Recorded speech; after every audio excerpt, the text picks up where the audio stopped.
ओम शांति। 12 नवंबर 2024। आज की मधुर महावाक्य। मीठे बच्चे, बाप आए हैं तुम बच्चों का श्रृंगार करने। सबसे अच्छा श्रृंगार है पवित्रता का। प्रश्न, पूरे 84 जन्म लेने वालों की मुख्य निशानी क्या होगी? उत्तर, पहला, वह बाप के साथ साथ टीचर और सद्गुरु तीनों को याद करेंगे। ऐसे नहीं बाप याद आए तो टीचर भूल जाए। जब तीनों को याद करें तब ही कृष्णपुरी में जा सकें, अर्थात आदि से पार्ट बजा सकें। दूसरा, उन्हें कभी भी माया के तूफान हरा नहीं सकते हैं। ओम शांति। बाप पहले बच्चों को कहते हैं, यह भूल तो नहीं जाते हो, हम बाप के आगे, टीचर के आगे और सतगुरु के आगे बैठे हैं। बाबा नहीं समझते कि सब कोई इस याद में बैठे हैं, फिर भी बाप का फर्ज है समझाना। यह है अर्थ सहित याद करना। हमारा बाबा बेहद का बाप भी है, टीचर भी है और बरोबर हमारा सतगुरु भी है, जो बच्चों को साथ में ले जाएगा। बाप आए ही हैं बच्चों का श्रृंगार करने। पवित्रता से श्रृंगार करते आते हैं। धन भी अथाह देते हैं। धन देते ही हैं नई दुनिया के लिए। जहाँ तुमको जाना है यह बच्चों को याद करना है। बच्चे गफलत करते हैं जो भूल जाते हैं। वह जो पूरी खुशी होनी चाहिए वह कम हो जाती है। ऐसा बाप तो कभी मिलता ही नहीं। तुम जानते हो हम बाबा के बच्चे ज़रूर हैं। वह हमको पढ़ाते हैं, इसलिए टीचर भी ज़रूर है। हमारी पढ़ाई है ही नई दुनिया अमरपुरी के लिए। अभी हम संगम युग पर बैठे हैं। यह याद तो जरूर बच्चों को होनी चाहिए। पक्का पक्का याद करना है। यह भी जानते हो इस समय कंस पूरी आसुरी दुनिया में है। समझो कोई को साक्षात्कार होता है, परंतु साक्षात्कार से कोई कृष्णपुरी उनके डिनाइस्टी में नहीं जा सकेंगे। जा तब सकेंगे जब बाप, टीचर, गुरु तीनों को ही याद करते रहेंगे। यह आत्माओं से बात की जाती है। आत्मा ही कहती है, हाँ बाबा, बाबा आप तो सच कहते हो। आप बाप भी हो, पढ़ाने वाले टीचर भी हो। सुप्रीम आत्मा पढ़ाती है। लौकिक पढ़ाई भी आत्मा ही शरीर के साथ पढ़ाती है, परंतु वह आत्मा भी पतित तो शरीर भी पतित है। दुनिया के मनुष्यों को यह पता नहीं है कि हम नरकवासी हैं। अभी तुम समझते हो हम तो अब चले अपने वतन। यह तुम्हारा वतन नहीं है, यह है रावण का पराया वतन। तुम्हारे वतन में तो अथाह सुख है। यहाँ के लोग ऐसे नहीं समझते। हम पराए राज्य में हैं। आगे मुसलमानों के राज्य में बैठे थे, फिर क्रिश्चियन के राज्य में बैठे। अभी तुम जानते हो हम अपने राज्य में जाते हैं। आगे रावण राज्य को हम अपना राज्य समझ बैठे थे। यह भूल गए हैं हम पहले राम राज्य में थे, फिर 84 जन्मों के चक्र में आने से रावण राज्य में दुख में आकर पड़े हैं। पराए राज्य में तो दुख ही होता है।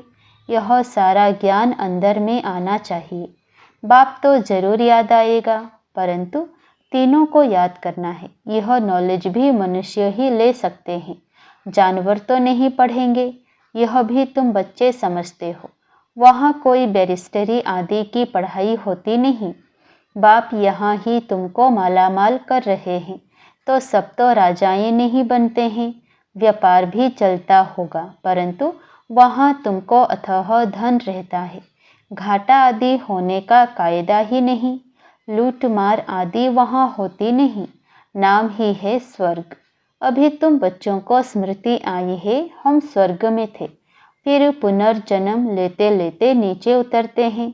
बाप कहानी भी उन्हों को ही बताते हैं। 84 जन्म नहीं लिए होंगे तो माया हरा देगी। यह भी बाप समझाते रहते हैं। माया का कितना बड़ा तूफान है। बहुतों को माया हराने की कोशिश करती है। आगे चल तुम बहुत देखेंगे, सुनेंगे। बाप के पास सबके चित्र होते तो तुमको वंडर दिखाते। यह फलाना इतना दिन आया, बाप का बना, फिर माया खा गई। मर गया, माया के साथ जा मिला। यहाँ इस समय कोई शरीर छोड़ते हैं तो इसी दुनिया में आकर जन्म लेते हैं। तुम शरीर छोड़ेंगे तो बाबा के साथ बेहद घर में जाएंगे। वहाँ बाबा, मम्मा, बच्चे सब हैं ना। परिवार ऐसा ही होता है। मूल वतन में बाप और भाई भाई हैं और कोई संबंध नहीं।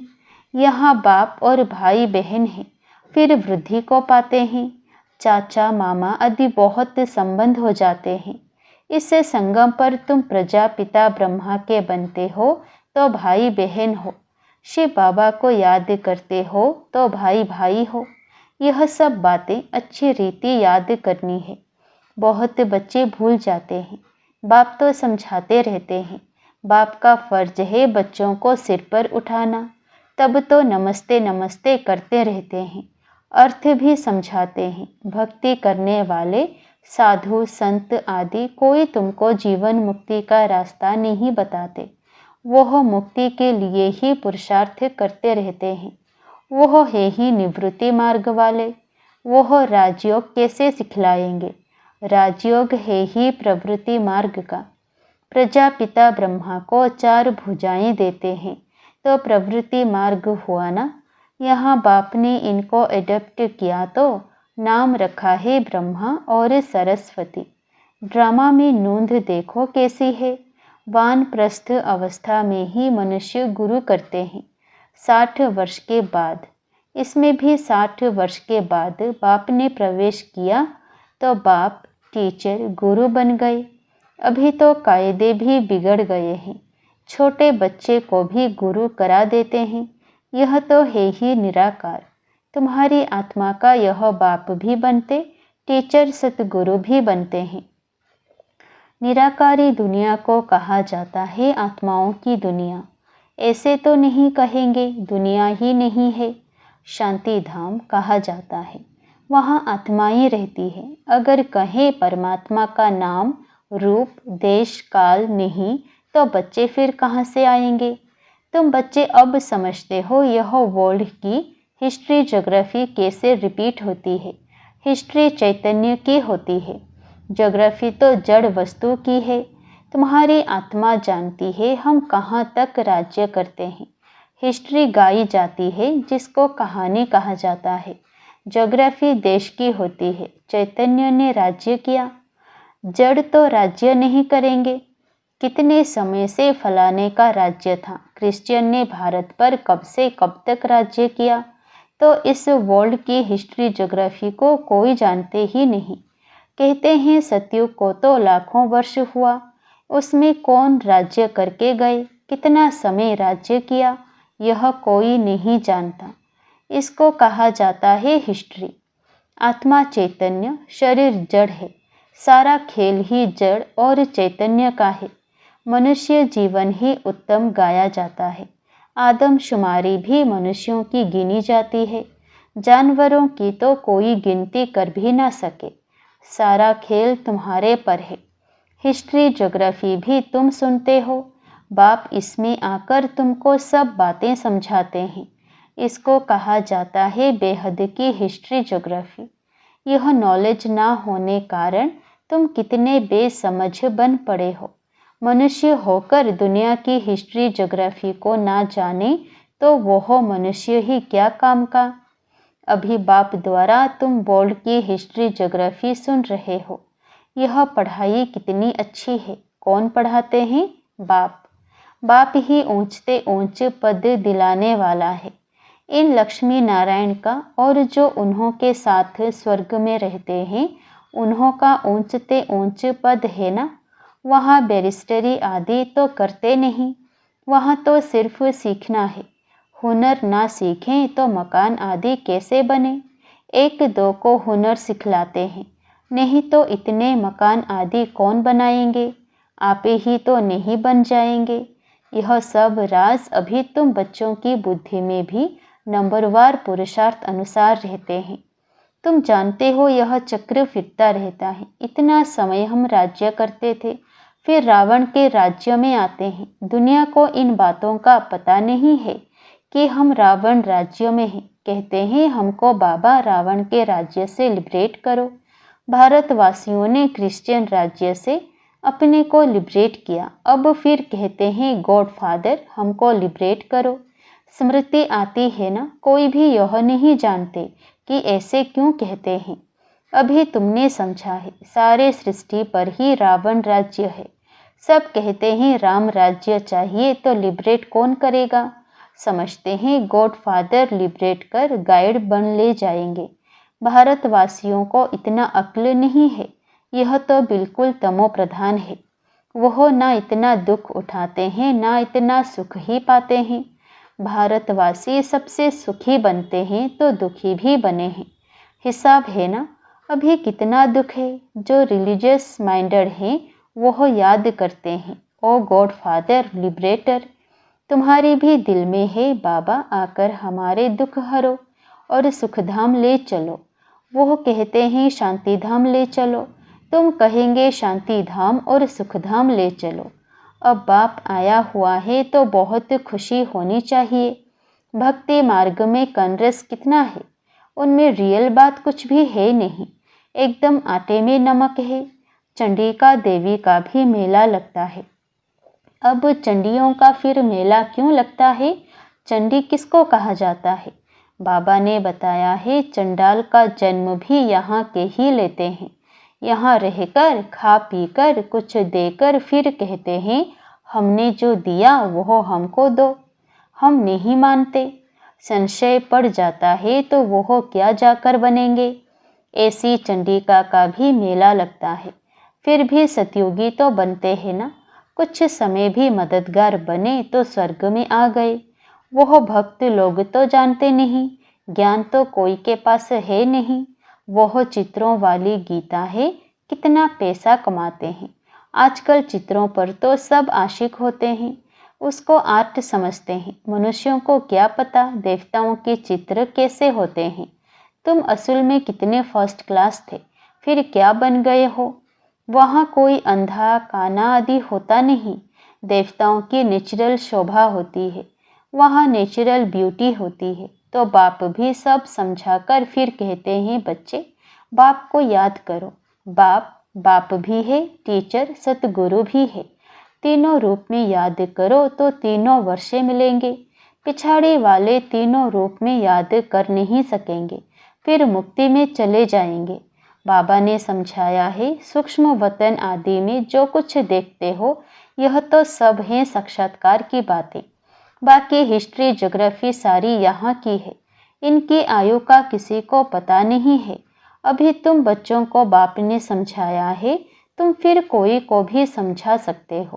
पहले पहले तो बाप का परिचय देना है। वह बेहद का बाप है, सुप्रीम।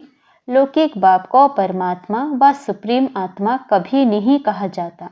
सुप्रीम तो एक ही है जिसको भगवान कहा जाता है। वह नॉलेजफुल है तो तुमको नॉलेज सिखलाते हैं। वह ईश्वरीय नॉलेज है, सोर्स ऑफ इनकम। नॉलेज भी उत्तम मध्यम कनिष्ठ होती है ना। बाप है ऊंचे ते ऊंच, तो पढ़ाई भी ऊंचते ऊंच है, मर्तबा भी ऊंच है।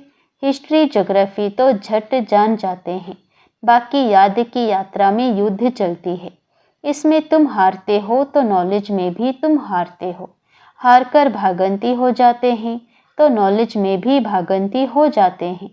फिर जैसे थे वैसे बन जाते हैं और ही उनसे भी बदतर। बाप के आगे चलन से देह अभिमान झट प्रसिद्ध हो जाता है। ब्राह्मणों की माला भी है, परंतु कईयों को पता नहीं है कि हम कैसे नंबरवार यहाँ बैठें। देहाभिमान है ना, निश्चय वाले को जरूर अपार खुशी होगी। किसी को निश्चय है हम यह शरीर छोड़कर प्रिंस बनूंगा। सबने हाथ उठाया। बच्चों को इतनी खुशी रहती है, तुम सब में तो पूरे देवी गुण होने चाहिए। जबकि निश्चय है, निश्चय बुद्धि माना विजय माला में पिरवंती, माना सहजादा बनंती। एक दिन जरूर आएगा जो फॉरेनर सबसे जास्ती आबू में आएंगे और सब तीर्थ यात्रा आदि छोड़ देंगे। वो चाहते हैं भारत का राजयोग सीखें।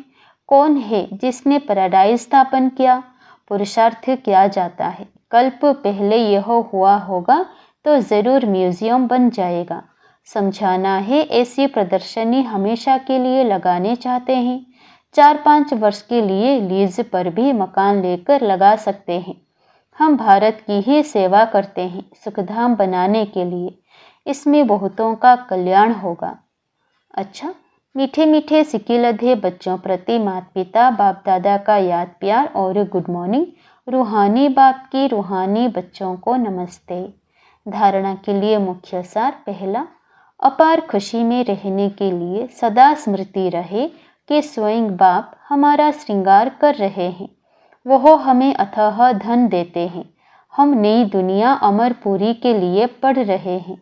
दूसरा, विजय माला में पिरोने के लिए निश्चय बुद्धि बन देवी गुण धारण करने हैं। जो दिया उसे वापस लेने का संकल्प कभी ना आए। संशय बुद्धि बन अपना पद नहीं गंवाना है। वरदान, क्रोधी आत्मा को रहम के शीतल जल द्वारा गुणदान देने वाले वरदानी आत्मा भव। आपके सामने कोई क्रोध अग्नि में जलता हुआ आए, आपको गाली दे, निंदा करे, तो ऐसी आत्मा को भी अपनी शुभ भावना शुभ कामना द्वारा वृत्ति द्वारा स्थिति द्वारा गुणदान या सहनशीलता की शक्ति का वरदान दो। क्रोधी आत्मा परवश है। ऐसी परवश आत्मा को रहम के शीतल जल द्वारा शांत कर दो। यह आप वरदानी आत्मा का कर्तव्य है। चैतन्य में जब आप में ऐसे संस्कार भरे हैं तब तो जड़ चित्रों द्वारा भक्तों को वरदान मिलते हैं। स्लोगन, याद द्वारा सर्व शक्तियों का खजाना अनुभव करने वाले ही शक्ति संपन्न बनते हैं। याद द्वारा सर्व शक्तियों का खजाना अनुभव करने वाले ही शक्ति संपन्न बनते हैं। अच्छा, ओम शांति।